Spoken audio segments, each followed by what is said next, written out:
Good morning, and welcome to First Parish in Brookline. We are a welcoming Unitarian Universalist congregation, open and affirming to all people. So here's the most important thing I'm going to say today for me.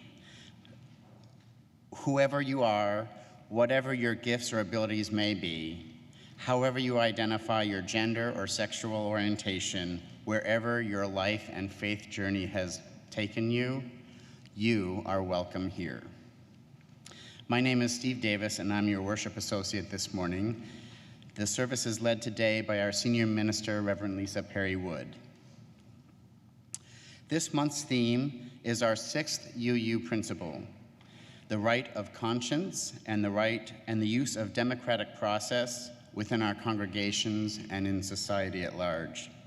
Today, we will take a look at how participation in sports reflects and supports our shared UU values. Please take a moment to look over the announcements in our order of service. After the service, please join us for coffee hour through this door to the Lion Chapel. If you pick up a Strike mug like this one, you will be letting everyone know that you have a particular interest in sharing in conversation with others today. At 1 o'clock today, the parish board will be meeting in the Dana Room. As always, First Parish members are warmly welcomed to attend these meetings. Welcome to one and all.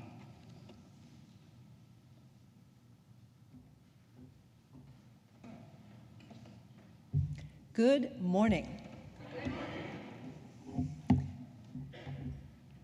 As I thought about this topic of sports this week, I looked into sports poetry, and I came across this love letter to basketball that was written on the occasion of his retirement by Kobe Bryant.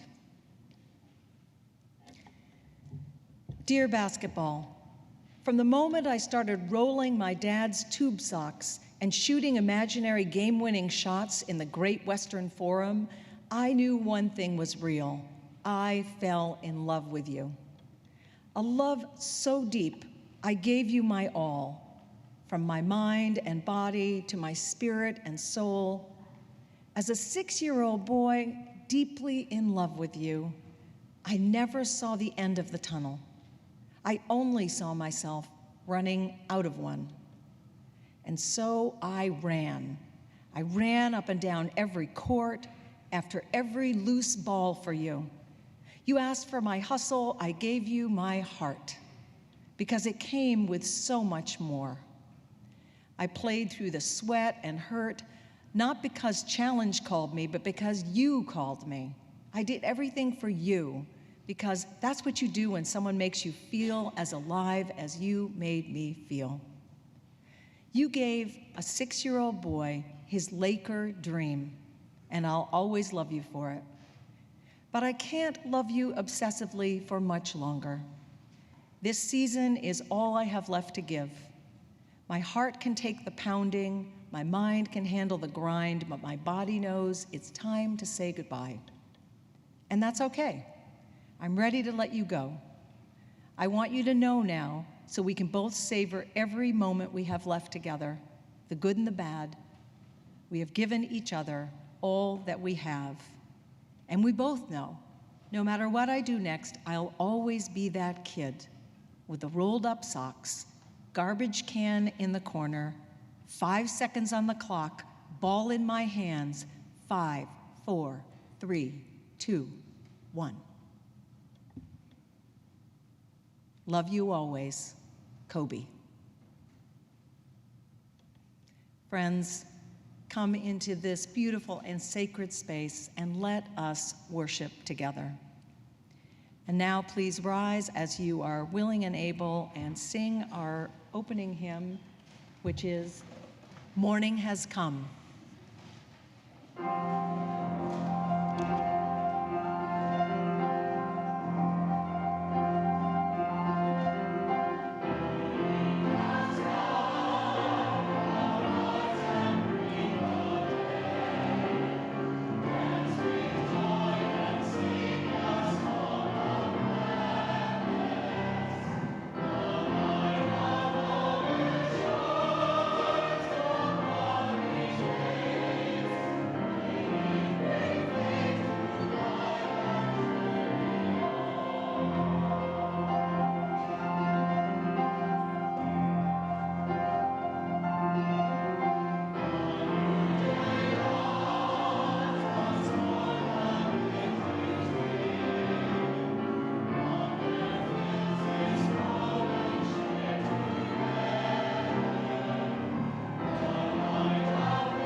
I'd like to invite the Day family to come forward and light the chalice, symbol of our Unitarian Universalist faith the world over.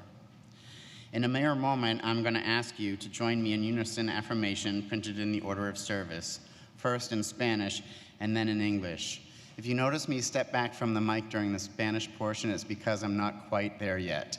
I'm working on it though, and I invite anybody to reach out to me and practice together because it is the welcoming thing to do. Nos obligamos y nos comprometemos a caminar juntos como congregación, prometiendo con mucha fe cuidarnos mutuamente y dilatarnos el amor que permanece. We give ourselves one unto another, covenanting to walk together as a congregation, promising faithfully to watch over one another and to delight for love to abide in our midst. Each week, we also light 2 candles of peace and hope. Each candle represents a different place on earth that we want to lift up and remember this morning as a sacred encounter with the world. After each of the candles is lit, we will speak the words of peace in English, Arabic, and Hebrew. Peace, salam, shalom. Our candle of peace is lit for every basketball court out there, especially those in high school facilities. Kobe Bryant's death and those of his daughter and 7 others leave many of us feeling pain and loss. Kobe was a beloved athlete and a role model to many. He made mistakes, some of them big. Yet he strived to reach his best self and inspired so many, including so many youth. Our hearts go out to the family, friends, and followers of Kobe Bryant. Peace, salam, shalom. Our candle of hope is lit for Wuhan, China, and places at risk all over the world. We send our hope for rapid development of a vaccine for the coronavirus, which the World Health Organization declared a public health emergency of international concern this week. May health and safety soon be restored. Peace, salam, shalom. And now will children of all ages come forward as we step into the time of all ages.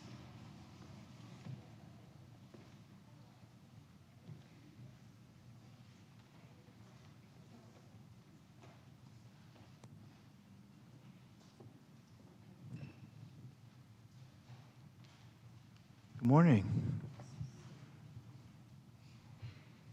Hey, everybody.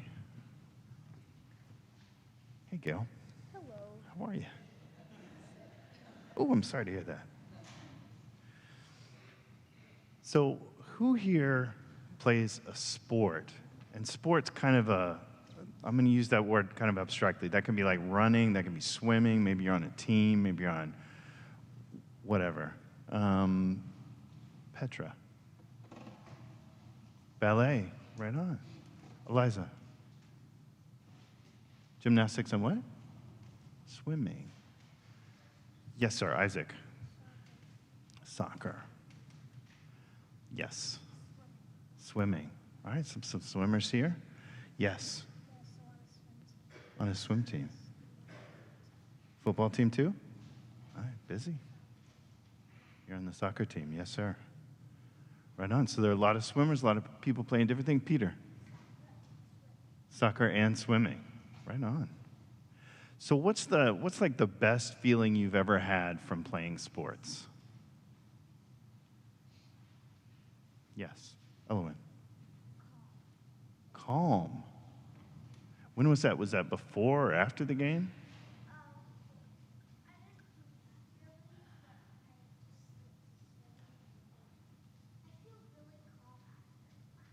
After swim class. That makes sense. You worked hard. Leighton. When you won a tennis tournament. That feels good. Isaac. All right, if you think of one, tell me. So my dad used to play racquetball, right? And he used to say that it cleansed his soul to play racquetball. You know what he meant by that? Do you have any idea? It made his soul feel happy.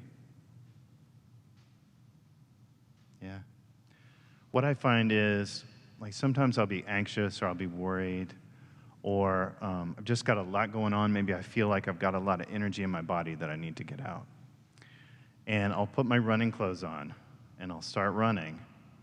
And part of me is like, I really wish I was drinking tea at home, right? Especially this time of year. But then I get warmer, and my body's like, I know what's going on now. Okay, we're doing this. And I get warmer, and it's like I've got a handful of puzzle pieces, and while I'm running, I'm putting together the puzzle. And maybe by the end of it, I haven't got the puzzle all together, but it's better. It's a little more organized, and I feel just like I can breathe differently. Have you ever had that happen? No? Maybe one day. Maybe one day. Your lungs hurt. You're working hard. You ran a lot and your lungs hurt.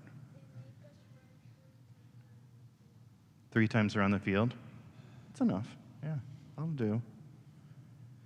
So you may or may not know this, but I'm also a student, right? Like you guys, I go to school, and I'm studying to be a minister. And I get to read a whole lot of terrific books. Not all of them are terrific, but a lot of them are really good. A lot of them are really good. So I got to read a book by a man named Onaje X.O. Woodbine, and it's called Black Gods of the Asphalt: Religion, Hip-Hop, and Street Basketball. And Professor Woodbine, he grew up around here. He grew up playing basketball, and he eventually got good enough to get a scholarship, or to get invited anyway to a boarding school, and then he went on to be an all-star in college. And he became a professor, but he kept thinking about playing basketball. And he decided he wanted to study it. He wanted to go back to his neighborhoods and study it. So he went back to Roxbury, Mattapan, and Dorchester, and he interviewed people playing basketball because he wanted to know. He wondered, could basketball be sort of like religion? What do you think he would mean by that? Yes, sir.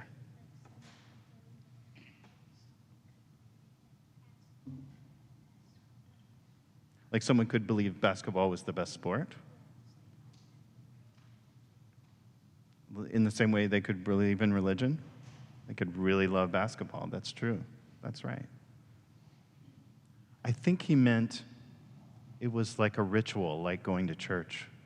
It was like, ritual is just a fancy way of saying something you do regularly. And so what he found was, in these neighborhoods, people had hard things to deal with. They had poverty, illness, it's hard to find a job, there were gangs, and it was because of racism and income inequality and some real problems with the way our country is.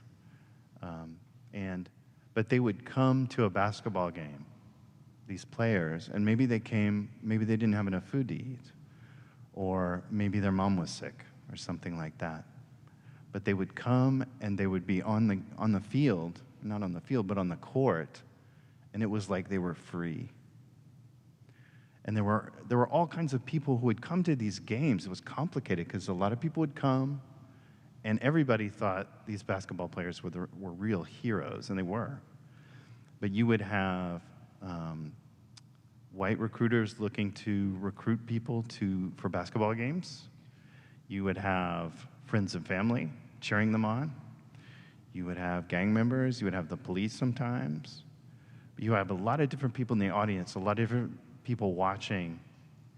But these guys would get on the court, on those white lines, and it would feel like freedom. It was like they escaped everything for a while. And he interviewed one player, and that player said, and this is the book right here, it's like church. It's like going into the silent time when you are just down. Everything you want to do, everything that you can think of, you're just doing it and trying it. It's like there's no faults. It's just you and the two goals and these lines.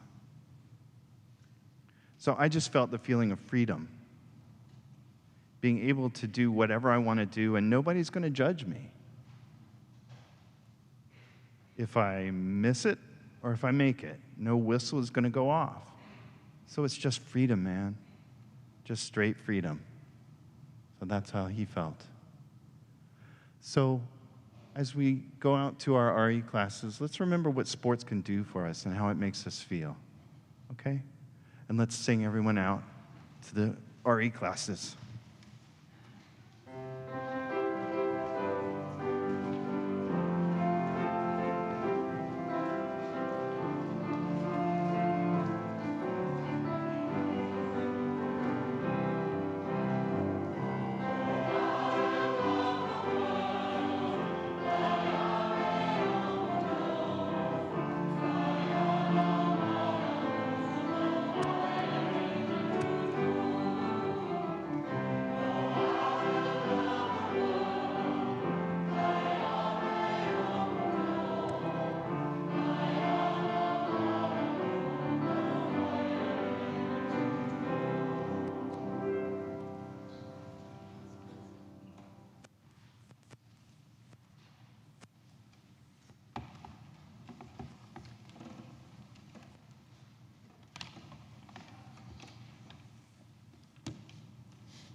Now please join me in the spirit of prayer, followed by a time of silent meditation.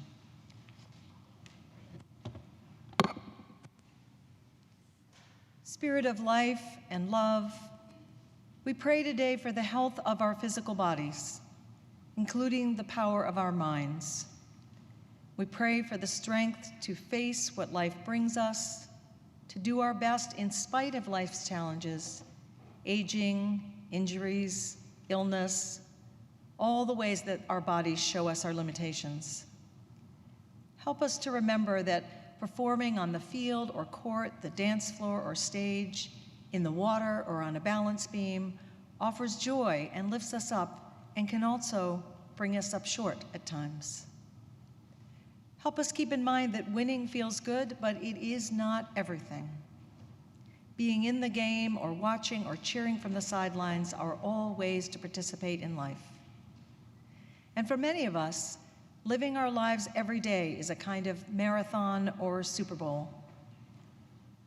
All of our efforts to do our best, are worthy. All are significant, all are deserving of support and encouragement. Today, we especially remember those among us who are facing struggles in their lives. For those who have lost loved ones or are facing loss, may they find comfort in the company of this congregation, knowing that they are held and their losses are not forgotten. For those who face challenges of illness, physical, mental, emotional, may they feel our love surrounding them with gentle presence as they move through their days and weeks. For those in life transitions, may our community provide strength and courage to face change with a heart that is willing.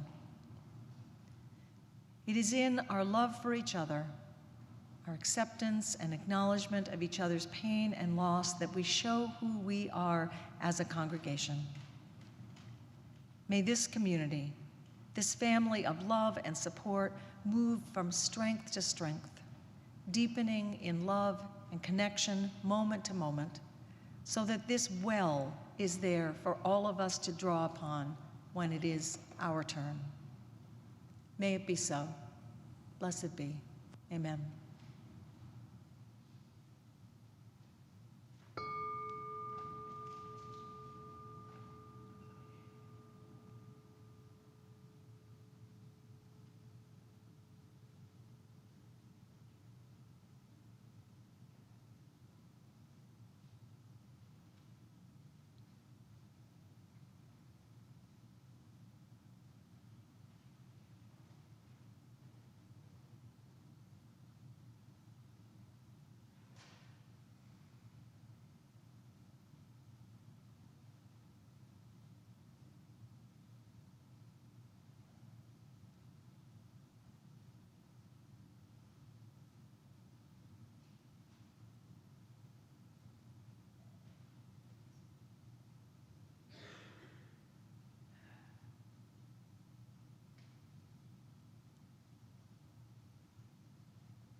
Hi, everyone. Before I start what I've prepared, I want to read the composer's note from the piece we just sang. It's very short. It's about those rare moments when a single experience reshapes you. You visit a place or meet a new person and learn something about yourself that you'll carry with you for the rest of your life. Now, I accidentally wrote my testimonial about this exact concept, even though I rehearsed this piece on Wednesday, so I just wanted to highlight that. Many of you know that I have a complicated relationship with my history as an athlete, and this is about one of those moments in my life in the formative years, so this is the happy side of everything.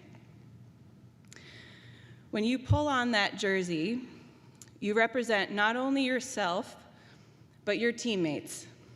And the name on the front is a hell of a lot more important than the one on the back. My senior year of high school was the same year the movie Miracle came out, about the 1980 USA hockey team who won the gold medal, spoiler alert, in the Lake Placid Olympics.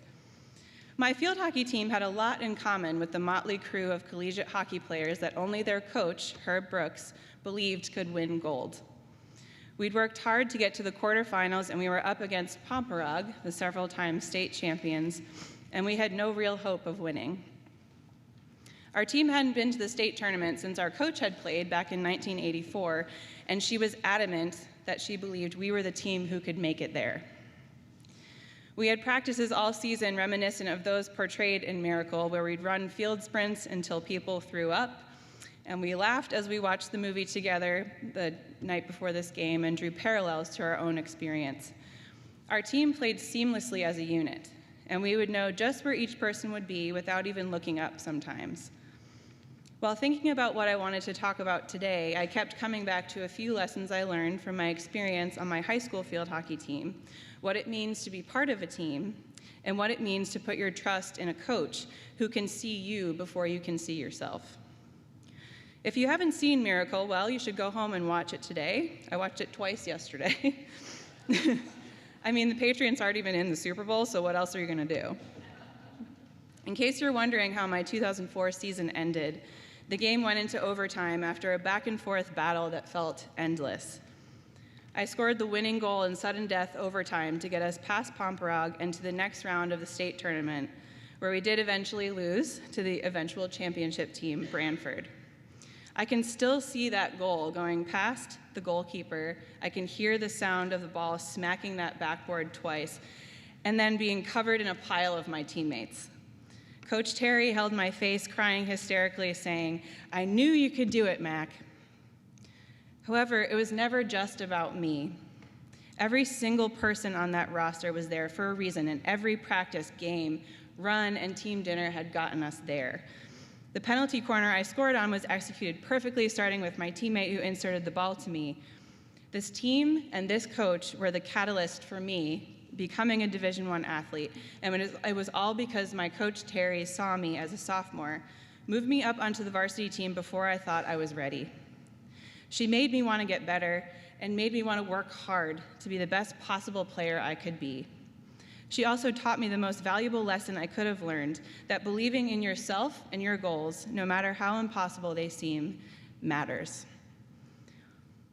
I began running marathons in 2015, deciding I would run only one marathon, LOL, and that if I was going to do one, it had to be Boston. After all, what was the point of running if you weren't trying to score a goal or being chased? I never thought I'd become a runner after all the years I spent playing competitive field sports, but I also knew that I wanted to keep myself in shape after college, and the cheapest way to do that was to buy a pair of sneakers and hit the pavement. I'd run a few 5Ks, a half marathon, but I'd never considered running the full race until I was working for Brigham and Women's Hospital and got all those promotional emails about fundraising your way to the finish line of the Boston Marathon. Being naive and wanting to get onto the team, I read the sentence at the top of the application, literally, that read, "Runners who agree to raise over the minimum will be given preference." So when the minimum is $5,000 and you've never fundraised before, naturally writing down $9,000 as a goal seems to make a lot of sense. It's a goal, right? It's just a goal, something to strive for. Well, it turns out that whatever number you wrote on your application was the number you were held to, And you had to give your credit card number at the beginning so that if you didn't quite make it, they would charge you for the remainder. Yikes. I'd never run more than 13 miles before, and I'd certainly never raised money for anything before, so how was I supposed to learn to do both things? I can almost hear Terry's voice in my head back in 2004. You have to believe in yourself, Mac. That's how you're going to win. This time, I didn't have 10 other women taking the field with me, able to predict where I'd be at any given moment. I'd have to get myself from Hopkinton to Boston somehow with just my own thoughts and will to keep going. As the weeks went by and the miles got longer and longer, I started to realize that I did have a team. Every single person who donated to my page mattered, and I knew that every single dollar I raised meant something. It was bigger than me, and that's truly what it means to be part of a team. I believed in myself more and more and made up my mind that I would take every single person with me as I made my way down the marathon course on Patriots Day. I ended up raising $9,425 with 130 donations, no corporate matching, by the way, and some of you are sitting in this room right now. I'd achieved the goal of running Boston. My capacity had increased a little bit more. And now that I'd done that, what would I do next? Well, it turns out New York City has a little marathon too. I got to the expo in New York the following fall to pick up my race bib with my very pregnant wife and saw a display case in the middle of the room. As I got closer, I could see there were 6 different medals from 6 different cities hanging in frames on the wall. And then I saw the big medal in the center with all 6 cities in one. The Abbott World Marathon Majors, established in 2006, are a series of big marathon races across the globe in Boston, New York, Chicago, Berlin, London, and Tokyo. Completing all 6 with official time gets you that big medal at the end of your last one, and then you officially become a 6-star finisher. To date, there are just about 7,000 people in the world who have gotten that medal. I knew then that I wanted it. I'm pretty sure I put my name in for the Chicago lottery right after I finished the New York race. I found out that my name had been drawn the day after Oliver was born in the hospital. I'll never forget looking over at Elizabeth from over my computer screen and saying, "Guess where our first family trip's gonna be?" And seeing her face, which was like pure exhaustion. So obviously, I put my name in for Berlin the following fall, somehow got into that one too. Between Chicago and Berlin, I joined a local running team called the Heartbreakers and finally began to accept the idea that I was a runner. With that membership comes a team singlet, and I proudly wear that heart emblem, knowing that I have hundreds of teammates out there cheering me on simply because we share the same drive and passion for a sport that can seem so individual. I put my name in for both Tokyo and London this past fall, feeling certain I wouldn't get either. The odds of getting into Tokyo are around 10%, while London is about 2% for international applicants. Imagine my surprise when I logged into my Tokyo entry to see in big red letters, "Accepted." Was traveling to Japan part of our budget for this year? It is now. I'll be getting my 5th star in Tokyo in just 28 days, and I hope to complete number 6 next spring in London. Thank you. I had no idea that I'd have the capacity to make other people believe they could do seemingly impossible things. But I've heard from multiple people that just watching my journey through this series has inspired them. It's exactly what happens when you're part of a team with a coach cheering you on, watching you achieve things you never thought were possible. You feed off of each other, taking note of the things your teammates do that you wish you could do too. And you work a little harder to see if you can do it too.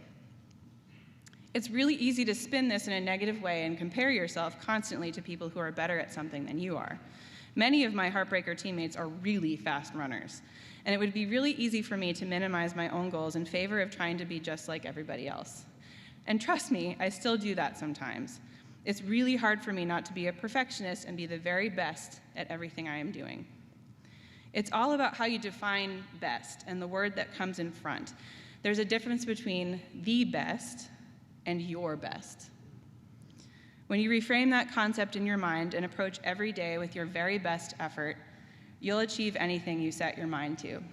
Maybe you'll even surprise yourself. Now, I'm not saying that everybody needs to get out and take on a marathon. I am saying that you should get up every single day and think about whatever big, scary goal you've always wanted to set for yourself, and then maybe think about what's your first step to getting there. As Coach Herb Brooks said to his 1980 USA hockey team before the game against the Soviets, "This is your time. Now go out there and take it." Thank you.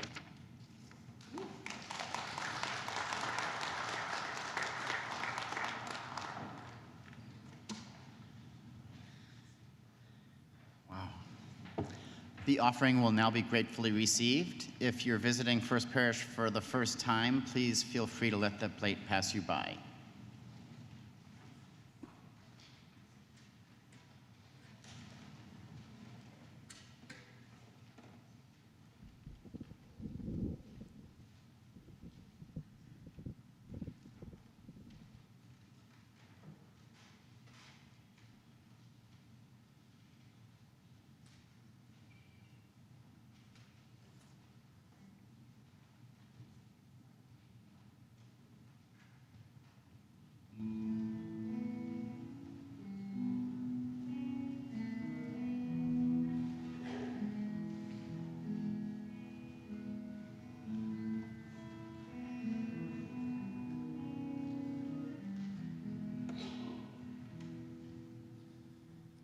When you find yourself in some far-off place and it causes you to rethink some things, you start to sense that slowly you're becoming someone else. And then you find yourself, and when you make new friends in a brand new town, and you start to think about settling down, the things that would have been lost on you are now clear as a bell. And you find yourself, yeah, that's when you find yourself. Well, you go through life so sure of where you're heading, and you wind up lost, and it's the best thing that could have happened. 'Cause sometimes when you lose your way, it's really just the same. Because you find yourself, yeah, that's when you find yourself.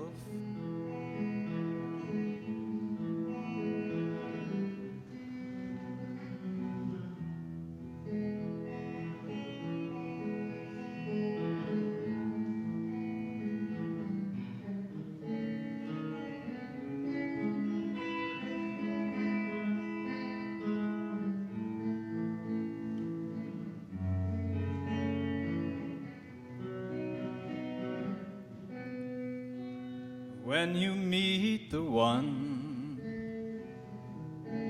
that you've been waiting for, and she's everything that you want and more, you look at her and you finally start to live for someone else. And then you find yourself, yeah, that's when you find yourself. And we go through life so sure of where we're headed, and then we wind up lost, and it's the best thing could have happened. And sometimes when you lose your way, it's really just as well. Because you find yourself, yeah, that's when you find yourself.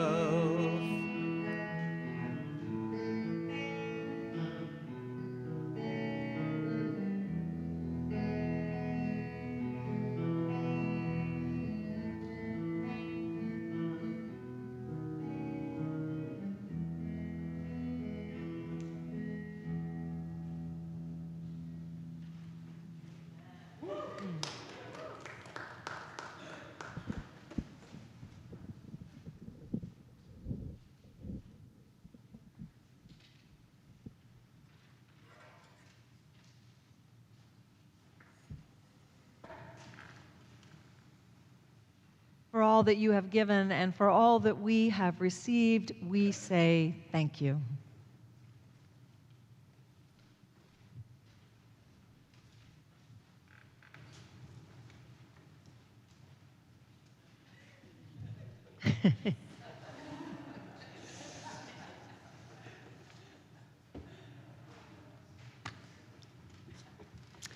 I love baseball. Anyone who knows me knows this very well. I love baseball, and I always have. I was raised in a baseball household where everyone, my mom, my dad, my brother, we were all super fans. I grew up in St. Cloud, Minnesota, and we were regulars at the St. Cloud River Bats, whose jersey I wear right now. And we would regularly make the trip down to the Twin Cities to watch the Minnesota Twins play in the Metrodome, arguably the worst baseball stadium ever built, but you could never have convinced me. I loved the stale air, the smell of peanuts and old beer, the slightly gray tinge to the lighting, the deafening volume of cheering fans in this massively unacoustic space, and the Metrodome staple Wally the Beer Man's voice cutting above it all to get you to buy one more beer. He even had his own baseball card. I had it. I loved watching baseball, I loved studying baseball, and I loved playing baseball, not that I ever got much of a chance to do the latter. I was a tremendously unathletic kid. Small, scrawny, geeky as all heck. I wore big Coke bottle glasses. To give you a sense of just how small I was, and this is literally true, when I entered kindergarten, I weighed 32 pounds. Despite my size, I was a very competitive kid, and my mom, feeling it important to teach me failure at an early age, she was afraid I was going to grow up to be suicidal, and this is true, she enrolled me in the one activity she knew I'd be awful at, soccer. I heard many of the kids this morning saying they played soccer. Well, I played 5 seasons, and she was absolutely right. I stunk. But by 5th grade, I had had enough soccer. I had no real love of soccer. I did it pretty much because I was forced to, and I felt it was time to reach for my glove and hit the baseball diamond. It was time to play baseball. Particularly, I wanted to pitch, because as much as I loved baseball, I really loved pitching. In the spring of '93, I joined the school team and my dad coached. He had a pretty strict code that every kid played equally. It was a blast, though I honestly wasn't really all that good. As a hitter, I was terrified of the ball, and the only way I could ever make contact was to bunt the ball and take advantage of the fact that the catcher probably didn't know how to throw very well. But I never really cared how I did as a hitter, because really all I wanted to do was pitch. And my dad let me. He let every kid play wherever they wanted. And honestly, I wasn't that bad of a pitcher, though I wouldn't have made the all-star team had such a thing existed. I threw well enough, I had fun. So I was emboldened, and that summer I joined a city league. This time, my dad wasn't coaching, and the new coach did not share his same philosophies. This coach wanted to win. He made up his mind as who his best players were and trotted them out to the same positions every single game. If you weren't a jock, you didn't play. And trust me, I was not a jock. I never got to pitch, didn't get an at-bat, never took the field. Our coach took one look at me and put me on the bench for the entire season. Funny thing was, Imagine, the strategy of playing our so-called best players really wasn't that successful, and we lost every single game. The day of that last game, I approached the coach, and despite 27 years having elapsed since then, I remember it so clearly. "Hey, coach, can I pitch?" He looked at me, and his face contorted to this beet red. He reared back his head and laughed so hard. "You pitch?" And then he walked away laughing to himself. I didn't pitch that game, I didn't play that game, and we didn't win. Not that it mattered. I probably wouldn't have changed that had I pitched. My soul was crushed. See, life as a nerdy 6th grade boy is really, really hard, and kids are mean. See, as much as I loved baseball, it took so much courage to even try to play with the other boys. I was well known as a geek, the weird kid who played piano all day. I was tiny, I was regularly bullied, beat up, the object of derision, ridicule, theft, and vandalism. I was shoved downstairs, threatened with weapons, and twice wound up in the emergency room for stitches. No, life as a 6th grader sucked. And that coach, well, that was pretty much the last straw. That ended my childhood sports career, and though I continued my love of the game, it was something for my imagination only, not something to realize in real life. But that coach, that image, that last game, it gnawed at me. The years went by, and I couldn't shake it, couldn't get rid of it. By the time I had graduated from grad school, I realized I had to confront the specter of this bully from my past. I needed to pitch. I needed to prove to myself that I could, and damn it, no coach was gonna tell me no. So I started training. For the first time in my life, I started going to the gym, and I adopted a weightlifting regimen designed for pitchers. I worked on strengthening my core, my legs, my shoulder. I tried to put on some upper body weight. When I started training, I weighed around 125 or 130. My goal was to gain a minimum of 10 pounds by the time I tried out, with a target weight of eventually getting to 150. I started working out with a pitching coach, and he taught me how to use my legs, how to mix speeds, how to throw a curveball. I learned how to hold runners, how to hide my pitches, how to induce ground balls. I trained for 2 years, working out every single day, and finally in 2008, I was ready. On April 5th at 11 a.m., I tried out for the Men's Amateur Baseball League. The largest and oldest amateur baseball league in the country. This was a league comprised of former major leaguers, Olympians, career minor leaguers, and college standouts. Why not aim big, you know? I walked to Clifford Field in Roxbury terrified. I had played some pretty high-profile concerts. I had competed in major international competitions, but this was the single most scary thing I had ever tried to do. I prayed, I stretched, I prayed again, and I walked in. They greeted me. They watched me pitch, take some batting practice. They hit me some ground balls, and I shagged some flies. By no means did anyone's jaw drop, but I held my own, and I walked away feeling like I had really accomplished something. No matter what had happened next, for myself, I was victorious. I had won. And I really didn't expect what happened next, because I was drafted by the Boston Athletics. I was signed as a relief pitcher and as a reserve outfielder. I showed up to spring training that year and felt so out of place. These guys were big, buff, ripped. They'd spent their entire life on a baseball diamond, playing, not watching. And they were the exact type of guy who 15 years earlier would have pushed me down the stairs. And here I was, their teammate. They put me in the first game, already a change. I pitched 1 inning and had 2 at-bats. My first at-bat, I was facing off against one of the league's best pitchers. I was so nervous, and I couldn't shake the memories of me in 6th grade, terrified to hit the ball, only getting on base by taking advantage of the catcher's youth and inexperience. And this catcher was not inexperienced. In fact, he had been drafted by the Atlanta Braves and was on a fast track to the major leagues until a rather serious motorcycle accident derailed his major league career. No, if I wanted to get a hit, I would have to get a hit the real way. And I did. On a 2-2 count, I laced a scorcher into center field off the wall. My first at bat, and I found myself at second base with a double. No one could have imagined what that felt like.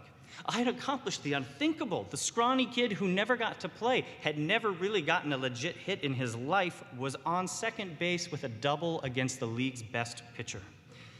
On the mound the next inning, I did okay. 1 inning of work, 1 run. It wasn't spotless, but I didn't walk that many guys. I got the job done, keeping my team in the game. I went on to pitch 3 seasons. 1 for the Boston Athletics, and then, when I moved to Los Angeles the following year, 2 for the Los Angeles Brewers, a Latin American league in which I was fairly infamous because I was the only white guy in the entire league. For 3 years, I pitched, and I pitched okay.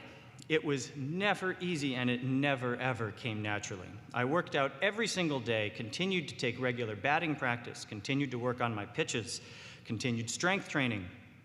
At the end of my 3-year career, I had compiled modest stats, nothing to gawk at, but nothing to be ashamed of either.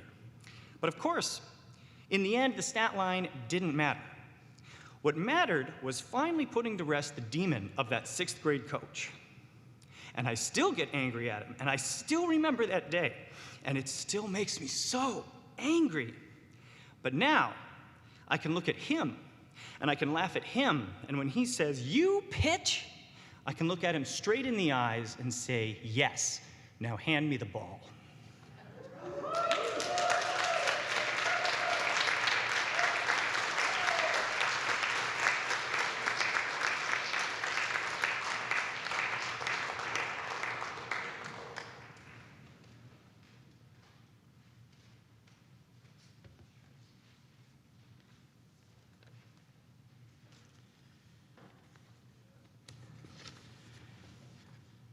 Our speaker is on his way up to the organ loft. Let's be ready for him, and so let's please rise if you are willing and able, and be prepared to join our voices in the hymn of preparation, number 318, "We Would Be One."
So much.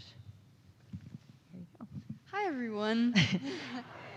So we're doing something different this morning. We're going to do a sermon conversation. I've invited Claire Gulliman, who's very kindly agreed to join me, to help me talk about sports, which is a topic that I have to say is not one that I would have embraced readily if I wasn't encouraged by other people who love sports so much. So thank you, Claire.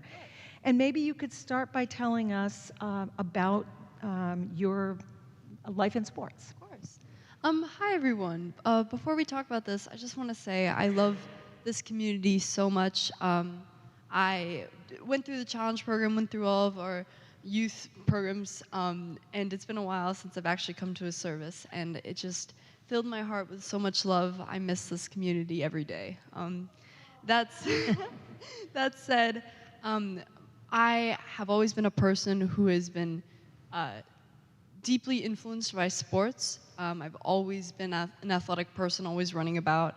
But when I first realized that sports were to be a huge part of my life was in 3rd grade.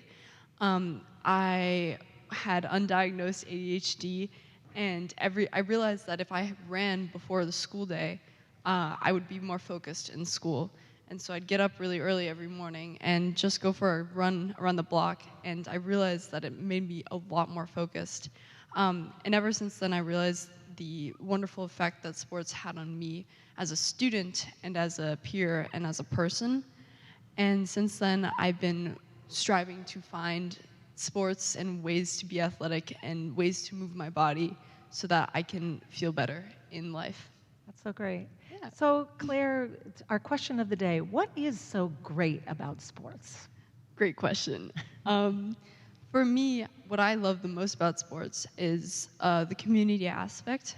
I mean, you're all here because you love community, and a sport is just yet another level of being around each other, being with a team, as Kristen said earlier in her beautiful speech. And I just find that being in a place where people all are striving for the same goal is a very spiritual and beautiful experience. Also being in a place where you hold yourself to a high standard, where you get to work hard and see improvement, where you can continue to strive for a goal, that is a really beautiful feeling to have. And you have a particular sport that you Yes. have been into the last few years. Yes. Let's talk about that. I'm a rower at Brookline High School. I do crew, depending on the way you talk about that sport. And it's an interesting sport to have because a lot of people know of it, but not about it. Unlike running or soccer, where everyone knows how it works. I've played almost every sport: soccer, swimming, biking, rock climbing. I've done a couple dance classes, right? I'm asking my mom. She knows what's up. But I started rowing when I was a freshman at Brookline High School, and I found that it was the sport that spoke to me most and had the most love and community, and it's where I found myself in the past 4 years. So can you talk about, that's great, thank you for that. And it's great to hear what people love about sports. What's hard? What's hard about it? So many things. I mean, of course, a lot of people in this room have done sports, have done something physically difficult. What Reverend Lisa won't tell you is that she's actually incredible at yoga, even though she says that that's not technically a sport until she got her Fitbit. She'll talk about that later. But for me, what was the hardest thing about sports was to learn the discipline surrounding it. I've always been a person who has a very free-flowing way of living about the world. I am very spontaneous, I would say, and it took a long, long time for me to realize that if I wanted to get better, I had to put in very specific work and time and really dedicate. That means getting up super early, practicing every day, saying no to friends who might want to hang out because you know that it's more important for you to work for yourself and your team. And that was something that definitely had to be learned. And so one of the aspects about sports, and Claire and I had a great conversation yesterday, so I already know some of what she's going to say. One of the great aspects that we talked about yesterday is competition, right? And that can be good and that can be hard. And maybe talk about that a little bit. Personally, I think that competition is something that differs depending on your own personal experience. For me, I love competition. I'm a very, very competitive person, like Keith said earlier. But also, there's a point of mental toughness that really matters when you're thinking about being competitive. And mental toughness is important to have to an extent because you need to make sure that you're there for yourself and your teammates and keeping yourself safe. But sometimes if you're in a place or if your mental health isn't good where competition is to the point where it's an added stressor, where it makes your sport not fun, that is something you definitely have to be aware of. And I've been in places before in the past where competition was not fun because I was so focused on how my performance would affect myself and my teammates. And fortunately, over the years, I have gotten better mental toughness and was able to get out of that negative loop in your head. Yeah, so competition can be really good and can drive you to do your best, and it can also be really, it could get you down. It could get you down, yeah. One of the things I mentioned is a book that I read a while back called You Can't Say You Can't Play. And the idea is that everybody should be able to play, right? And when you're in grade school, and I think even in middle school, everybody can play on all the teams. But then you get to high school, and you have to start trying out for teams. And that can be hard for kids who aren't going to make the team, somewhat like Keith's story, right? It can be tough. Don't you think that everybody should be able to play? What do you think about that? Everyone definitely should be given a chance to play. In fact, Keith, your story made my blood boil a little bit. It's totally ridiculous that anyone would deny that to a child, especially a person who obviously really cares about a sport. It's definitely something that we see when competitiveness happens. The drive to have everyone have fun is sometimes overshadowed by the drive to win, which again can be a good thing, like Kristen's story, or a bad thing, like Keith's story. But it also really depends on the kids' mindsets in those situations as well. Yeah. One of the things that's happened over the last, I guess probably a couple of decades, is that people have found ways for kids of all abilities to be able to play, right? So there's Special Olympics, a lot of people know about that. There's assisted skiing, there's, any kinds of sports that people can, if you want to play, there's somebody who's going to help you be able to play. And I think that's really great. You and I agreed about that. And I was telling Claire about my granddaughter, Bennett, who's gotten into gymnastics. And she's 4.5, and she's really tough. We tell from the time she was a little kid, she's a real athletic body.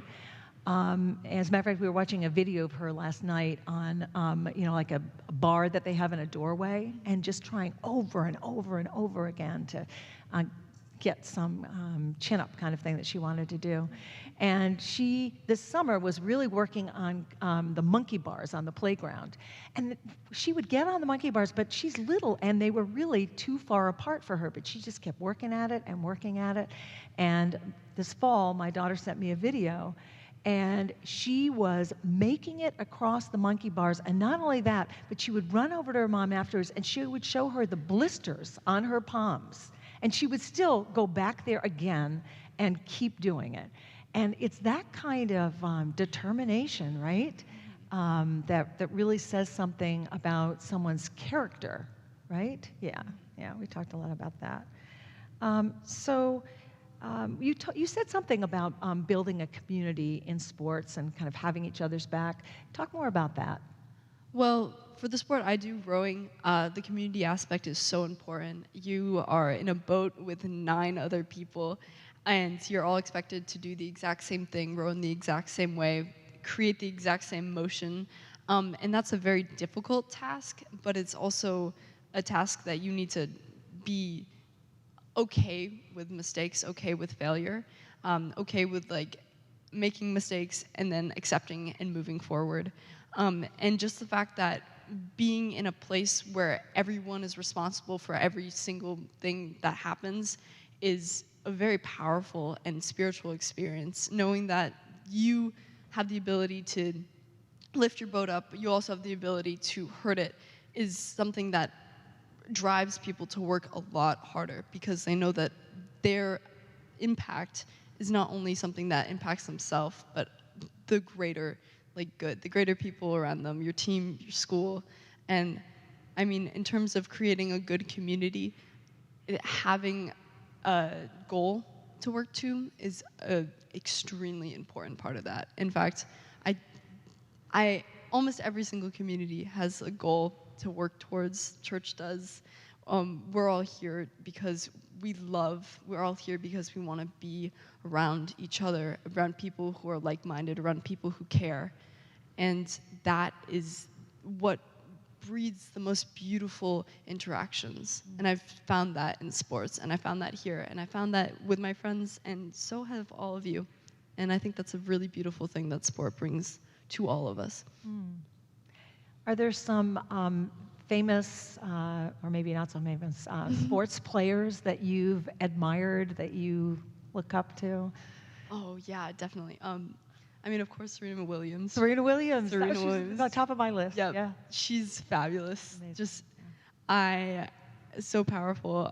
Simone Biles, I used to go and watch videos of her gymnast routines like all the time, all throughout the summer. She is so powerful, so cool. Yeah, and watching people who are really amazing at their sport, whether it's a team, and I know a lot of people here are going to be watching the Super Bowl today, and probably Kansas City fans, San Francisco fans, obviously Patriots fans. But there's something that really lifts us up, right? To see people just playing their best, doing their best. So what would you say to someone to encourage them to play sports? That is a great question. I have done this before. I have pitched many sports to many people. Top of my list is it makes you feel good, it makes your body feel good, it makes your mind feel good. That's why I got into sports, because I realized that it really changed the way that I worked as a student and as a person. The next thing would definitely be friendship. I have had the most beautiful friendships that have spurred out of my love for sports. Every single day during the fall and spring, where my season is, you have to bike down to the water to get to practice. And I have a group of 4 girls that we call Bike Squad that bike every single day together. And it is a moment, it is easily the best part of my whole day, just being with kids. I'm a senior, and there's a junior, a sophomore, and a freshman in this little group. And we are so different. We all have very different lives. We are very different people. And yet we have really connected over this little, 3-mile bike ride to the river every single day. And it's moments like that where why wouldn't you join a sport, a community? Because you have the ability to really reach into the fabric of friendship, the emotional side of living with other people, and it's a wonderful, wonderful experience. That the friendship part of sports has definitely been on the top of my list for loving sports. Yeah, that's great. That's great. So just one last question, and we talked about this a little bit. Do you think that physical movement, that sports has been part of a spiritual path for you? Oh, yes, definitely. 100%. For one, I think that the mental toughness I have gained from doing a sport that I really, really love has, in a lot of ways, is spiritual, because it is something beyond yourself, and that's how I would define spirituality.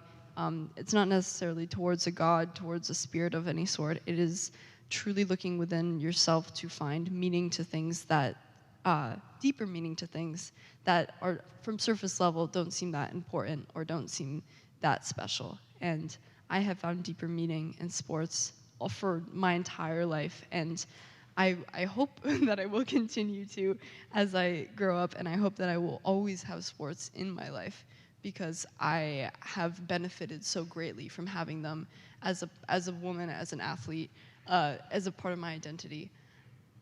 Wonderful. Thank you so Yeah, much, of course, of Claire. course. Really appreciate you being with us today. And now please rise as you're willing and able and join in our closing hymn, The Fire of Commitment.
Please join me in unison as Reverend Lisa extinguishes our chalice. We extinguish the flame and not the light of truth, the warmth of community, or the fire of commitment. These we carry with us and offer as gifts unto the world. Now please take the hand or touch the shoulder or elbow of someone near you for our benediction. Our benediction today is from the poem Dew by David Musgrave, and this is in honor of Super Bowl Sunday. And when the crowd melts into the dry darkness after that great football's booted between the uprights of the skyscrapers and gone, the sky balls cheerless little drops for the victors and decks the oval with the losers' jewels. Friends, take all that we have shared here together out into the world and be a blessing to all those you meet, and may you yourselves be blessed. Amen.